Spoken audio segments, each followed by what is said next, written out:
India को लेकर हाल ही में एक काफी डिस्टर्बिंग रिसर्च पब्लिश की गई। रिसर्च पेपर में लिखा गया था कि इंडियन सबकॉन्टिनेंट दो भागों में टूट रहा है और इसमें सबसे बड़ा खतरा पर्टिकुलरली है लद्दाख, हिमाचल प्रदेश, उत्तराखंड, सिक्किम, अरुणाचल प्रदेश और इवन कुछ हद तक यूपी जैसे राज्यों को भी। इसके पीछे की वजह यह है कि राज्य हिमालय में घुसते चले जा रहे हैं एक धीमी रफ्तार से, और अगर इसी रफ्तार से ये प्लेट्स टूटते जाए तो आने वाले सालों में ये स्टेट्स भारत के नक्शे से पूरी तरीके से गायब हो सकते हैं। And you know what's worse, किसी का भी ध्यान नहीं है और इस प्रक्रिया की शुरुआत ऑलरेडी हो चुकी है।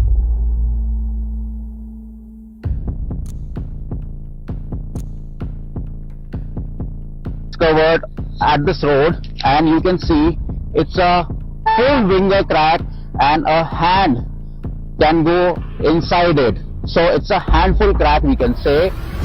दरअसल दिसंबर 2023 में चाइना के ओशियन यूनिवर्सिटी के जियोलॉजिस्ट जब इंडियन टेक्टोनिक प्लेट्स के नॉर्दर्न एज को स्टडी कर रहे थे तब उन्होंने उसमें एक ऐसे विचित्र फिनोमेनन को ऑब्जर्व किया जो अब तक किसी भी दूसरे टेक्टोनिक प्लेट में नहीं देखा गया था। बाकी के टेक्टोनिक प्लेट्स अगर कभी स्प्लिट होते भी हैं तो भी वो इस तरह से होते हैं। हमने रिसेंटली जो अफ्रीका की स्प्लिटिंग पर वीडियो बनाया था वो वीडियो भी इसी तरह की स्प्लिटिंग के बारे में, लेकिन भारत के प्लेट्स की जो स्प्लिटिंग हो रही है ना वो ऊपर नॉर्थ की तरफ से कुछ ऐसे हो रही है, मानो जैसे कोई पीस ऑफ पेपर का लैमिनेशन उखड़ रहा हो। अब ऐसे में काफी सारे सवाल पैदा होते हैं कि आखिर इंडियन टेक्टोनिक प्लेट्स के साथ ऐसा क्या हो रहा है भारत की सतह के नीचे, पृथ्वी की गहराइयों में आखिर ऐसी कौन सी प्रक्रिया घट रही है जो भारत को चाइना में ढकेल रही है? क्या इससे हमारे नॉर्दर्न स्टेट्स, इवन हिमालय पर्वत कुछ ही सदियों में बस हमारे इतिहास का एक हिस्सा बनकर रह जाएंगे? और उससे भी इंपॉर्टेंट बात, इस कैटास्ट्रोफिक इवेंट के बाद आखिर हमारे भारत का फ्यूचर कैसा होगा? वेल,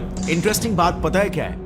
इन्हीं जवाबों को ढूंढने के लिए अगर आप बैक ट्रेस करते करते समय में पीछे चले जाओगे तो ये आपको पृथ्वी की एक स्पेसिफिक जगह की ओर लेकर जाएगा और वो है तिब्बत। 5 मई 2022 तिब्बत से सटे सिचुआन इलाके में जमीन अचानक से हिलने लगती है। इससे पहले कि लोग कुछ समझ पाते उनके इर्द गिर्द की इमारतें ताश के पत्तों की तरह बिखरने लगती। देखते ही देखते सिचुआन में चारों तरफ मलबा फैल गया और इस मलबे के नीचे धंसकर लगभग 100 लोग मारे गए और 500 लोग घायल हो गए। लेकिन you know what's the astonishing part? ये भूकंप तिब्बत के पिछले 5 सालों में 2046 भूकंप था। सो सिर्फ और सिर्फ 5 सालों के अंदर ही एक ही जगह पर 2000 से भी ज्यादा भूकंप आ चुके हैं। ये चीज कुछ अजीब नहीं लगी आपको? बस इसीलिए देश विदेश के सभी जियोलॉजिस्ट इस रीजन की और गहराई से जांच पड़ताल करने लगे और उन्होंने अपनी खोज का दायरा बढ़ाते हुए इंडिया में भी कदम रख दिया। And now guess what they found? अकेले 2023 में नॉर्थ ईस्टर्न इंडिया और नेपाल में, यानी सिर्फ एक ही साल में वहां पर 2021 और 2022 के मुकाबले दुगने भूकंप के झटके रिकॉर्ड किए गए थे, जिसे in fact minister of earth sciences of India Kiren Rijiju ने भी कंफर्म किया।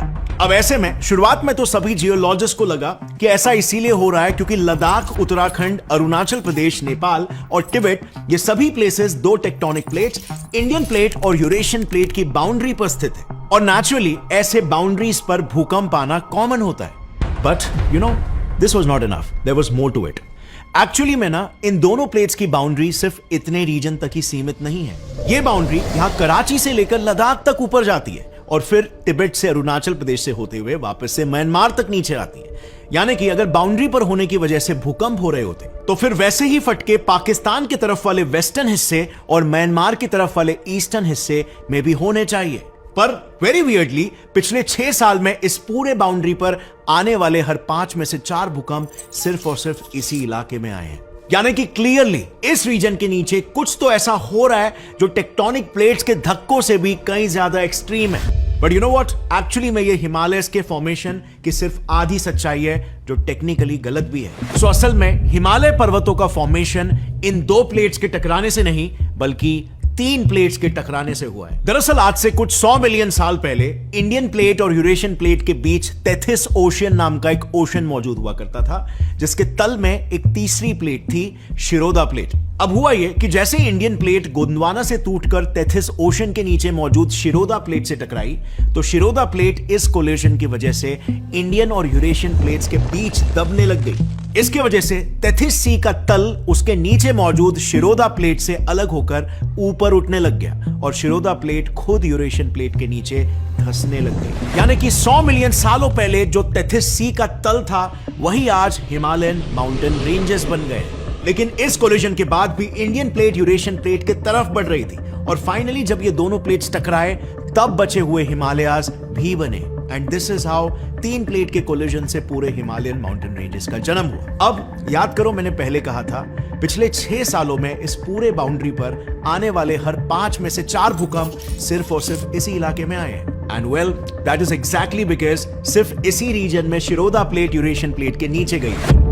अब नेचुरली जियोलॉजिस्ट के मन में यही सवाल आया कि क्या ये शिरोदा प्लेट कुछ ऐसा तो नहीं कर रही जिसके वजह से पर्टिकुलरली तिब्बत और इंडिया में लगातार भूकंप आ रहे। इसी सवाल का जवाब ढूंढने के लिए यूएस के स्टैनफोर्ड यूनिवर्सिटी के जियोलॉजिस्ट ने तिब्बत रीजन में मौजूद सभी टेक्टोनिक प्लेट्स को साथ में स्टडी करके उनके बीच की बाउंड्रीज को मैप किया। एंड यू नो व्हाट, सभी प्लेट्स की बाउंड्रीज को मैप करने के लिए उन्होंने एक ऐसी चीज को चुना जो काफी अनयूजुअल थी। तिब्बत के बर्फीले ठंड में पाए जाने वाले हॉट स्प्रिंग्स यानी गर्म पानी के स्रोत। क्योंकि देखो, हॉट स्प्रिंग्स तब बनते हैं जब ग्राउंड वाटर पृथ्वी के अंदर मौजूद धड़कते लावा के कांटेक्ट में आकर गर्म होता है और सतह पर आ जाता है। इसकी वजह से उन हॉट स्प्रिंग्स में पृथ्वी के अंदर मौजूद कई सारे कंपाउंड्स भी होते हैं। सो उन रिसर्चर्स ने इन्हीं कंपाउंड्स में से हीलियम के आइसोटोप्स He3 और He4 का इस्तेमाल करके इन दोनों प्लेट्स की बाउंड्री का एक मैप बनाया। अब स्पेसिफिकली सिर्फ हीलियम को ही क्यों चुना गया? क्योंकि जियोलॉजिस्ट ये जानते थे कि हीलियम 3 सिर्फ पृथ्वी के अंदर मौजूद मैग्मा में पाया जाता है और जब वो पृथ्वी के क्रस्ट के संपर्क में आता है वहां पर मौजूद यूरेनियम के साथ रिएक्ट करके वो हीलियम 4 में तब्दील हो जाता है। यानी कि अगर किसी जगह पर हीलियम 3 की मात्रा ज्यादा हुई तो इसका मतलब वहां का क्रस्ट पतला है और अगर हीलियम 4 की मात्रा ज्यादा हुई तो वहां का क्रस्ट मोटा है। और इसी बेसिस पर इन रिसर्चर्स ने तिब्बत के आसपास मौजूद सभी 225 हॉट स्प्रिंग्स को एनालाइज किया।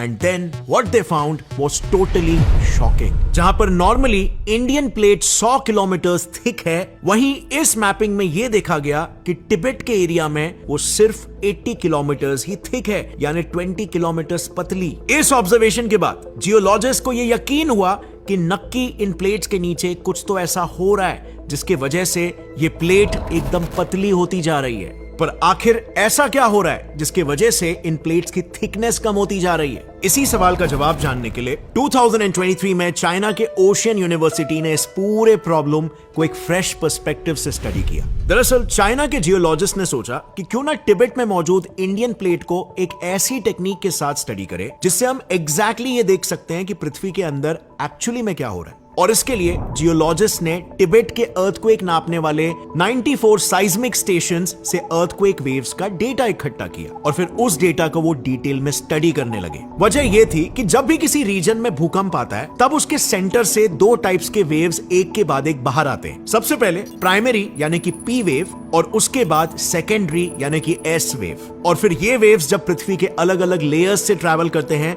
तब इनकी स्पीड में बदलाव आता है। तो ओशियन यूनिवर्सिटी के साइंटिस्टों ने तिब्बत रीजन के 94 साइस्मिक स्टेशन से इकट्ठा किए हुए अर्थक्वेक डेटा में यह देखना शुरू किया कि कहां पर एग्जैक्टली इन दोनों वेव्स की स्पीड में चेंजेस आ रहे हैं और उसके बेसिस पर एक मॉडल बनाया। और यही वो समय था जब जियोलॉजिस्ट ने उस मॉडल में कुछ ऐसा होते हुए देखा जो किसी ने भी पहले कभी नहीं देखा था। तो जब साइंटिस्टों ने अर्थक्वेक डेटा से बनाए मॉडल को स्टडी किया तब उन्हें पता चला कि तिब्बत, जहां पर क्रस्ट की थिकनेस सिर्फ 80 किलोमीटर थी, उसे पार करने के बाद अर्थक्वेक से निकले पी और एस वेव्स की स्पीड तेज हो गई। यानी कि ये ऑब्जर्वेशंस इस फैक्ट की ओर इशारा कर रहे थे कि वहां पर मैग्मा मौजूद है, क्योंकि ये दोनों वेव्स क्रस्ट के मुकाबले मैग्मा में ज्यादा तेजी से ट्रैवल करते हैं। बट देन कुछ ही दूरी तक ट्रैवल करने के बाद इन दोनों वेव्स की स्पीड में फिर से एक बार बदलाव आने लगा और वो स्लो हो गए। इट वाज लाइक कि मैग्मा के नीचे वापस से सॉलिड क्रस्ट मौजूद है।